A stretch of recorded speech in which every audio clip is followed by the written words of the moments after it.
દ્વારકામાં નશીલી આયુર્વેદિક સિરપ મળવાનો સિલસિલો યથાવત જોવા મળી રહ્યો છે। ખંભાળિયા પોલીસે નશીલી સિરપની 3900 બોટલો ઝડપી પાડી છે।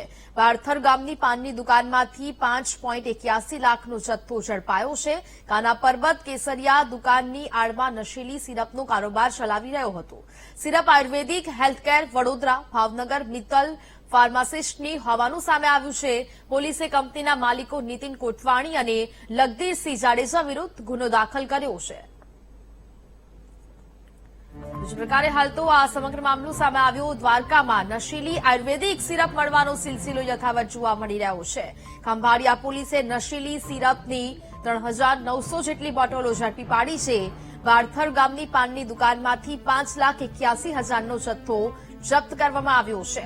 કાના પર્વત કેસરિયા દુકાનની આડમાં નશીલી સિરપનો કારોબાર ચલાવી રહ્યો હતો અને જે સમગ્ર હવે આ સામે આવ્યું છે ને તેને લઈને કાર્યવાહી હાથ ધરવામાં આવી છે। પોલીસે કંપનીના માલિકો વિરુદ્ધ પણ કાર્યવાહી હાથ ધરી છે। સિરપ આયુર્વેદિક હેલ્થકેર વડોદરા ભાવનગર મિત્તલ ફાર્માસિસ્ટનું હોવાનું પણ સામે આવ્યું છે। તો પોલીસે કંપનીના માલિકો નીતિન કોટવાણી અને લગદીરસિંહ જાડેજા વિરુદ્ધ પણ અત્યારે ગુનો દાખલ કર્યો છે। આ સમગ્ર મામલે કાર્યવાહી છે તે હાથ ધરવામાં આવી છે।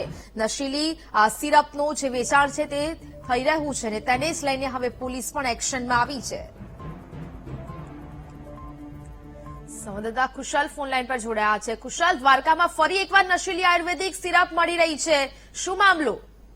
જી નેહા, જણાવી દઉં તો દેવભૂમિ દ્વારકા જિલ્લામાં જયારે સિરપનો થોડા સમય પહેલા બહુ મોટો જથ્થો અને સિરપ બનાવવાની ફેક્ટરી પર ઝડપાઈ હતી, ત્યારે હાલ ફરી એકવાર પોલીસ એક્શન મોડમાં આવી અને 3900 જેટલી સિરપની બોટલ અને આરોપીઓને ઝડપી પાડ્યા છે। આરોપીઓને ઝડપી વધુની તપાસ હાથ ધરી છે અને જે વડોદરામાં જે આરોપીઓ હતા તેની ઉપર પણ તપાસ હાથ ધરી છે। જી બિલકુલ ખુશાલ, જાણકારી બદલ આભાર।